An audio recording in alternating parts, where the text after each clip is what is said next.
अस्सलाम वालेकुम मोहतरम नाज़रीन, आज हम आपके सामने पेश करने जा रहे हैं शेख अब्दुल कादिर जिलानी रहमतुल्लाह अलैह के वालिद गिरामी का एक ऐसा वाक़या जिसे सुनकर आपका ईमान तो ताज़ा होगा ही, साथ ही साथ आपको बहुत सारी अमल करने वाली बातें भी मालूम होगी। ये वाक़या है सरकार गौसे आज़म रहमतुल्लाह अलैह के वालिद गिरामी सैयद अबू सालेह मूसा जंगी दोस्त रहमतुल्लाह अलैह और एक सेब का। मेरी आपसे गुजारिश है कि इस वाक़ये को मुकम्मल तरीके से समझने के लिए इस वीडियो को एंड तक जरूर देखें। मोहतरम नाज़रीन, हजरत सैयद अबू सालेह मूसा जंगी दोस्त रहमतुल्लाह अलैह आप सरकार गौसे आज़म रहमतुल्लाह अलैह के वालिद मोहतरम हैं। जंगी दोस्त लक़ब होने की वजह ये है कि आप जंग को दोस्त रखते थे। आप अपने नफ्स से हमेशा जिहाद फरमाते थे और नफ्स कुशी को नफ्स को पाक रखने का जरिया समझते थे। आप बहुत ही कामिल वली और शरीयत के पैरोकार थे। आप रहमतुल्लाह अलैह दरिया के किनारे रहते थे। आप हमेशा अल्लाह ताला की इबादत में मशगूल रहते। आप रहमतुल्लाह अलैह ने कभी पूरी जिंदगी में कोई हराम शय न खाई, हमेशा हलाल कमाई पर ही गुजर बसर किया। आप रहमतुल्लाह अलैह गाँव में मजदूरी करने जाते और वहाँ से जो पैसे मिलते उन्हीं से खाना खरीद कर अपना गुजर बसर करते, लेकिन कभी भी किसी हराम शय को पसंद नहीं करते थे, हमेशा हलाल ही खाते थे। आपको मेहनत का भी बड़ा शौक था और इतना ही शौक आपको इबादत इलाही का भी था। आप हमेशा दरिया के किनारे ही रहते थे, आपका यही मामूल था। एक दिन अचानक अल्लाह की मर्जी से आपकी तबीयत खराब हो गई और आप इतने कमजोर हो गए कि आप चलने से कासिर हो गए थे। यानी बीमारी की वजह से आपके अंदर इतनी भी कुव्वत नहीं थी कि आप मजदूरी पर जा सके।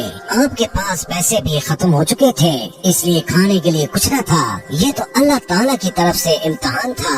आप रहमतुल्लाह अलैह अभी इस फिक्र में ही थे कि आपने ख्याल किया कि क्यों ना मैं रोजा रखूं तो मुझे सवाब भी मिलेगा और इस मुश्किल वक्त में मुझे सब्र भी आ जाएगा।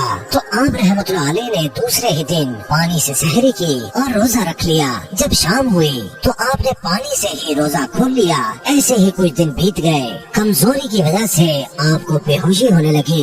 एक दिन उसी नींद बेहोशी की हालत में आपकी नजर दरिया की मौज पर गई। आपने देखा कि एक सेब तैरता हुआ दरिया में आपकी तरफ ही आ रहा है। आप उस सेब को देखकर बहुत खुश हुए, गोया आपके दिल को तसल्ली मिल गई, आपके दिल को करार आ गया।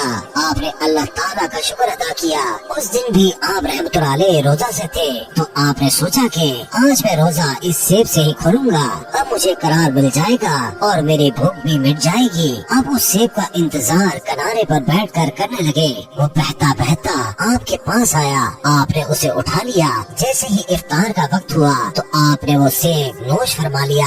जैसे ही आपने सेब खाया तो अल्लाह का शुक्र अदा किया और आपके दम में दम आया, यानी आपको राहत मिली, क्योंकि आप कई दिन से फाका कर रहे थे। जब आपने वो सेब नोश फरमा लिया यानी खा लिया तो उसके बाद आपको ख्याल आया कि मैंने सेब तो खा लिया है, लेकिन क्या ये मुफ्त का सेब जायज है? आज तक तो मैंने कोई हराम की कमाई नहीं खाई, लेकिन आज जो मैंने ये मुफ्त का सेब खाया, क्या ये मुझ पर जायज होगा?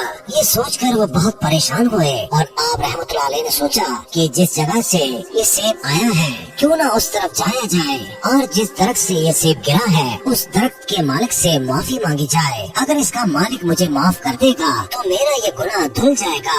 जिस जानिब से ये सेब आया था आपने दरिया के किनारे उसी जानिब चलना शुरू कर दिया। आपकी आंखों में आंसू थे और आप उस जानिब चले जा रहे थे। थोड़ी दूर चले ही थे कि आपको अचानक सेबों का एक बाग दिखा जो उस दरिया के किनारे ही था। एक दरख्त की डाली उस दरिया के ऊपर ही थी। उस दरख्त को बहुत सारे सेब लगे हुए थे।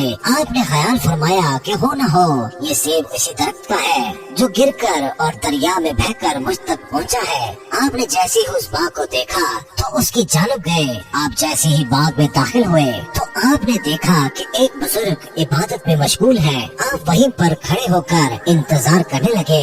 जैसे ही वो बुजुर्ग इबादत से फारिग हुए तो आप रहमतुल्लाह अलैह बहुत ही अदब से खड़े हो गए। तो उन बुजुर्ग से फरमाया कि हुजूर मुझसे एक बहुत बड़ा गुनाह हो गया है, मैं आपका कसूरवार हूँ, मुझे माफ कर दीजिए। उन बुजुर्ग ने कहा, तुमसे क्या गुनाह हो गया है और तुम मुझसे माफी क्यों मांग रहे हो? तो आप रहमतुल्लाह अलैह ने फरमाया कि हजरत, आपके पाक का एक सेब दरिया में बहता हुआ मुझ तक पहुँच गया और मैंने वो सेब खा लिया। मैं आपके पास अपने इस गुनाह की माफी मांगने आया हूँ। अगर आप मुझे माफ कर देंगे तो मेरे दिल से ये परेशानी दूर हो जाएगी। आप मुझे माफ कर दे। जिन बुजुर्ग के पाक का वो सेब था, वो बुजुर्ग पहले तो मुस्कुराए, फिर कहने लगे, तुमने बहुत बड़ा गुनाह कर दिया है। ये कोई छोटा मोटा गुनाह नहीं है। तुमने बगैर पूछे हमारा सेब खा लिया। मैं इस बात को ऐसे ही दरगुजर नहीं करूँगा। जो तुमने गलती की है मैं उसकी तुम्हें सजा दूंगा। तो हजरत अबू सालेह रहमतुल्लाह अलैह फरमाने लगे कि आप जो सजा देंगे मुझे कबूल है। मैंने गुनाह किया है तो मैं सजा का भी हकदार हूँ। आप जो भी सजा देंगे मैं हंसी खुशी कबूल कर लूँगा। बस आप मेरा ये गुनाह माफ कर दीजिए। तो उन बुजुर्ग ने फरमाया कि आज से तुम्हारी सजा ये है कि इस बाग की देखभाल तुम करोगे और हमारा कहा मानोगे, और इस बाग से सेब तोड़ने हैं और इनको बेचना है, लेकिन खबरदार एक भी सेब नहीं खाओगे।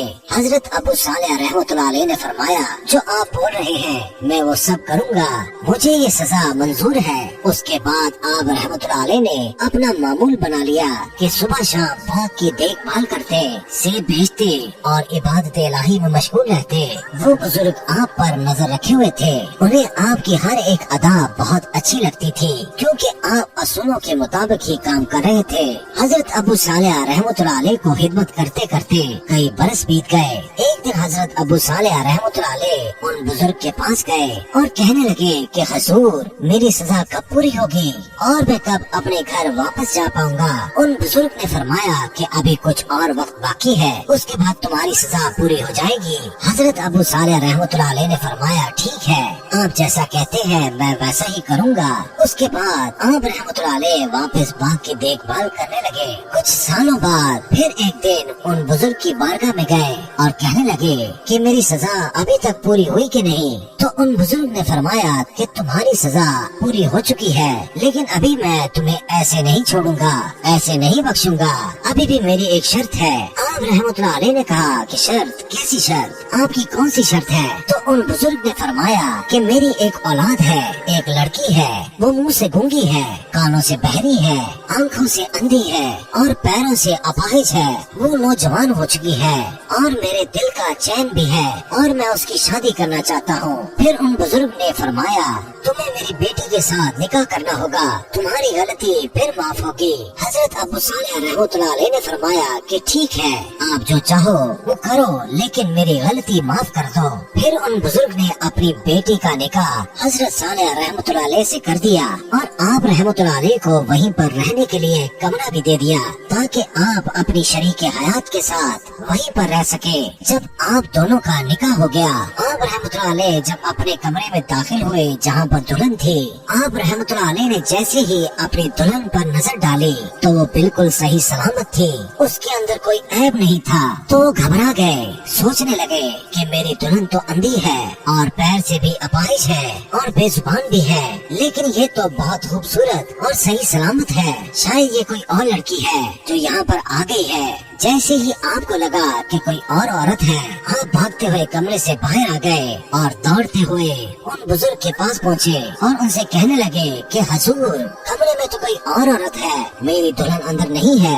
उन बुजुर्ग ने कहा, क्या हुआ, घबरा क्यों रहे हो? वो तुम्हारी ही दुल्हन है। आप रहमतुल्लाह अलैह ने कहा, नहीं हजरत, पहले ही एक सेब खाने की सजा अब तक भुगत रहा हूँ, बड़ी मुश्किल से वो गुनाह माफ हुआ है। अब मैं कोई और गुनाह नहीं करना चाहता। वो औरत कोई और है जो अंदर दुल्हन बनी बैठी है, वो तो सही सलामत है।